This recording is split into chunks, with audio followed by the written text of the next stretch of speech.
NSS এর উদ্যোগে myopia awareness program. Hooghly Mohsin কলেজের এনএসএস ইউনিটের উদ্যোগে একটি মায়োপিয়া অ্যাওয়ারনেস প্রোগ্রামের আয়োজন করা হয়। এই অনুষ্ঠানে বক্তব্য রাখেন প্রখ্যাত চক্ষু বিশেষজ্ঞ ডক্টর সুদীপ্তা মিত্র। এছাড়াও এখানে উপস্থিত ছিলেন এই কলেজের অধ্যক্ষ, অধ্যাপিকা সহ ছাত্রছাত্রীরা। হাই মায়োপিয়া এই কথাটা একটু ইম্পর্টেন্ট, এই হাই মায়োপিয়া কথাটা, কারণ আমি পরে আসছি সেটাতে কেন হাই মায়োপিয়া ইম্পর্টেন্ট। এবং এর প্রেসক্রিপশন আছে, তোমরা বলতেই পারো যে কি আছে, চশমা পরবো, আমরা কন্টাক্ট লেন্স পরবো, আজকাল অপারেশন হয়ে গেছে পরবো, but the story doesn't end there. শুধু চশমা পরা, প্রেসক্রিপশনাল পাওয়ার পরা ইজ নট হোয়াট।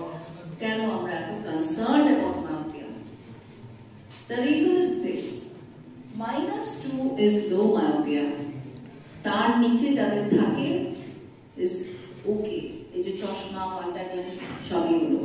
20-20 রুল, এটা আমরা আরো ছোটদেরও বলি এবং স্টুডেন্টদের তো বলেই থাকি। এবং এই 20-20-20 রুলটা কি?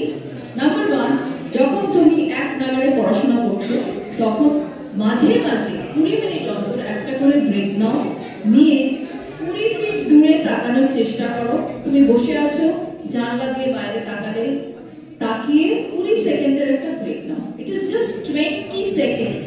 এবং এই 20 সেকেন্ডসে তুমি অটোমেটিক্যালি ঘুরে দেখলে বেশ কয়েকবার চোখের পাতা ফেলবে। চোখের পাতা ফেললে কি হবে? অটোমেটিক তোমার চোখটা রিল্যাক্স করবে। তোমার চোখ রিল্যাক্স করলে কি হবে? তোমার আই স্ট্রেন থেকে তুমি মুক্তি পাবে। আই স্ট্রেন থেকে মুক্তি পেলে কি হবে? তোমার পাওয়ারটা বাড়বে না।